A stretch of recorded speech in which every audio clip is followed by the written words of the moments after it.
Subscribe now and press the bell icon. Never miss an update.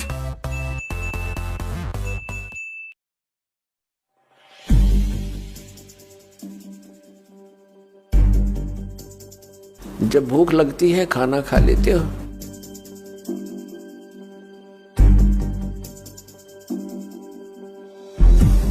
गर्मी सर्दी से बचने के लिए मकान बना लिए।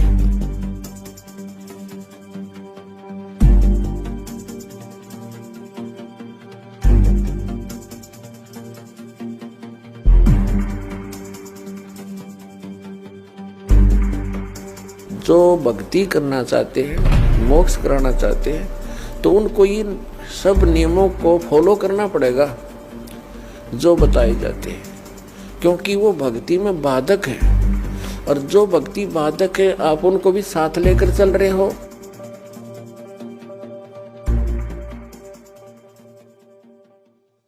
तो परमात्मा क्या बताते हैं कि आप मनुष्य जीवन प्राप्त हो, आपको कितनी सुविधा प्राप्त है। जब भूख लगती है खाना खा लेते हो, प्यास लगती है पानी पी लेते हो, गर्मी सर्दी से बचने के लिए मकान बना लिए। ये वैसे मकानों की आवश्यकता हमने इतनी चाहिए थी कि आवश्यकता से अधिक ना बनाए इनको।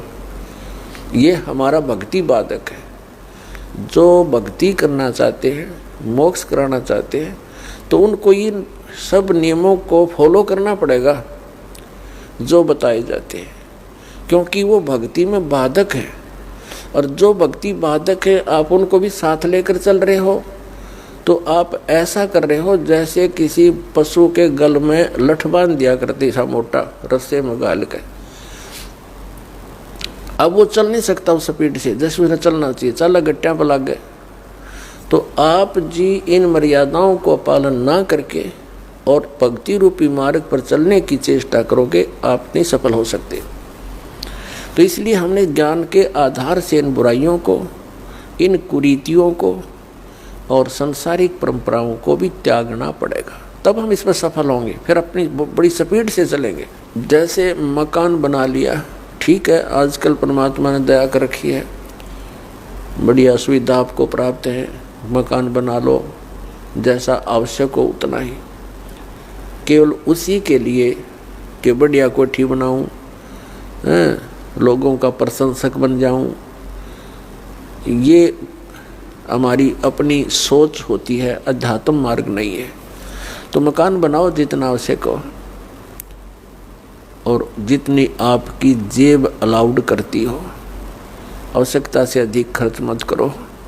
हमारे पूर्वज आपने देखे होंगे, हमने तो खूब याद है, झोंपड़ियों में टाइम पास करके कई पीढ़ी। उनका तो इतना काम है, एक चारपाई डालनी है आपने, चाहे 10 कमरों का मकान है आपका, एक कमरे में एक कोने में 3 बाई 7 फुट की जगह चाहिए आपने। घुटने तो घुड़िया तो मोकली है कि कबीर साहब तक कहते हैं घर तो 3.5 हाथ और गढ़ा तो 4.25 है।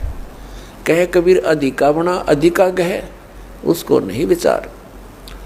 ये मनुष्य की जो शरीर है 3.5 हाथ का होता है। परमात्मा कहते हैं आपने घर 3.5 हाथ की आवश्यकता है, घना बनाओ तो 4.25। अरे से फालतू बनावा है तो मूर्खता है तेरी। फिर भी परमात्मा का कहने का तात्पर्य है कि आवश्यकता से अधिक कोई भी वस्तु आप संग्रह करते हो, आपकी भक्ति का बाधक बनेगा, क्योंकि समय वेस्ट व्यर्थ जाएगा। कोठी बना ली, 10 लाख 2 लाख अपने पास से लगा लिए, 3 लाख कर्जा कर लिया। अब जब तो कर्जा ले लिया, ऋण ले लिया, पता नहीं चला, 1 महीने के बाद मांगने वाला आने लग जाएंगे। चैन गई, रात न नींद आवे नहीं, और भक्ति का भी नाश। वह कोठी के काम आई आपके। तो इस प्रकार हमने भक्ति मार्ग में जो बाधाएं हैं उनको त्यागना पड़ेगा। अब क्या बताते हैं, परमात्मा ने हमें कितनी सद्बुद्धि दे रखी है, और ये भक्ति ना करने से इन कोठी बंगले बनाने में और धन बढ़ाने में अपना जीवन व्यर्थ कर जाएंगे तो फिर क्या होगा।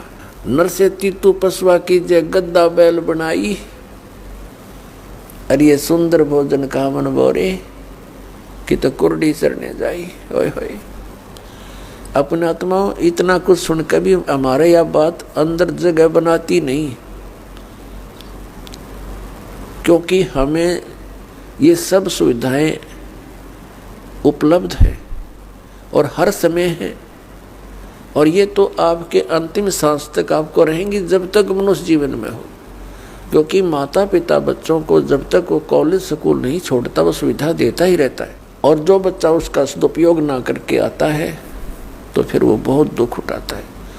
तो इस प्रकार इस सत्साधना भक्ति करने से मोक्ष होना था, जहाँ जाने के बाद फिर लौटकर कभी संसार में नहीं आते, वहाँ हमें बहुत सुख होना था। जैसे बच्चा विद्यालय में पढ़ता है, कॉलेज में पढ़ता है, महाविद्यालय में, उसको वहाँ कुछ नहीं मिलना, वहाँ से उसको विद्या प्राप्त हुई, उस विद्या के आधार से उसको अन्य फील्ड में वहाँ जा कर के वो सुविधाएं मिलनी है। ठीक इसी प्रकार हमें इस पृथ्वी पर जो हम चाह रहे हैं, हमें यहाँ नहीं लेनी चाहिए इसकी सुविधाएं। ये तो कॉलेज में मौज मार रहे हैं हम, ये सोच लो पृथ्वी की कोई भी वस्तु हम डिमांड कर रहे हैं या इसी में लगे रहे हैं, भक्ति की नहीं, तो हम कॉलेज में मौज मार रहे हैं, वो बहुत हानिकारक होगी। इसका लाभ हमें सतलोक में मिलेगा।